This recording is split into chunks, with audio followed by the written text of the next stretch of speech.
Hello guys, once again, mga kabig bites, I'm Brian.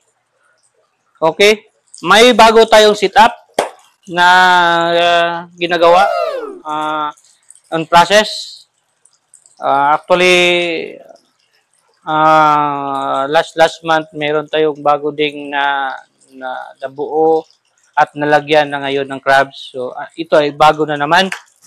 So from our client. So i-explain ko sa inyo ang about sa recirculating aquaculture. So tinatawag nating RAS system. So paano natin, actually ang scenario nito, ang problem is, paano natin dadalhin ang habitat ng crabs galing sa mangrove dito sa ating bahay o sa ating commercial o urban farming na maliit lang ang space, maging comfortable sila, maging good ang water quality nila. So ito ang sample. May 5 chamber tayo. Tapos isa-isa niyan is mayroon siyang filtration elements. So mayroon tayong mechanical filter and biological filter. Okay? So magsisimula siya dito. As you imagine, ito yung sa taas nito, ito yung mga boxes natin.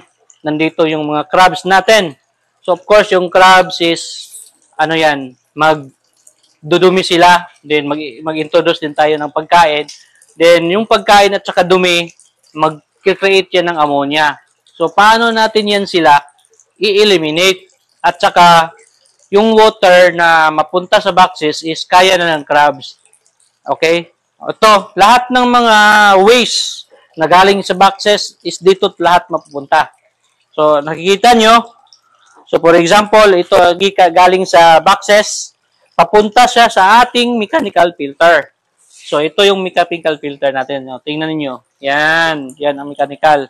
Then, mag-flow yung water pa mechanical to dalawang biological filter. So, ito yung dalawang biological. Okay? So, pagpunta sa dito sa mga biological, dito namamahay yung mga good bacteria. So ano yung gamit ng good bacteria? Yung good bacteria is siya ang kumakain sa ating ammonia na galing sa crabs, ng dumi ng crabs at saka pagkain. Ito nakikita nyo, ito yung K1 media, dito namamahay yung mga good bacteria. Dito sa loob. Ito. So, dito tayo magkukulture ng good bacteria.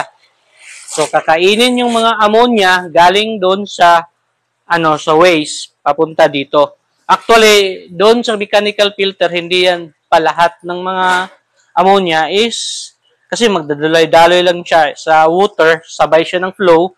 So, dito sa dalawang chamber natin is, dito kakainin yon ang bad bacteria o yung ammonia. And then, papunta dito sa treated. Ito na yung magdi-distribute. Ito yung treated water natin na distribute patungo sa boxes natin. So, recirculating, kaya naging recirculating, balik-balik lang siya yung flow. So, wala tayong bawas na tubig, mag-a-add lang tayo kung mayong evaporation or talsik.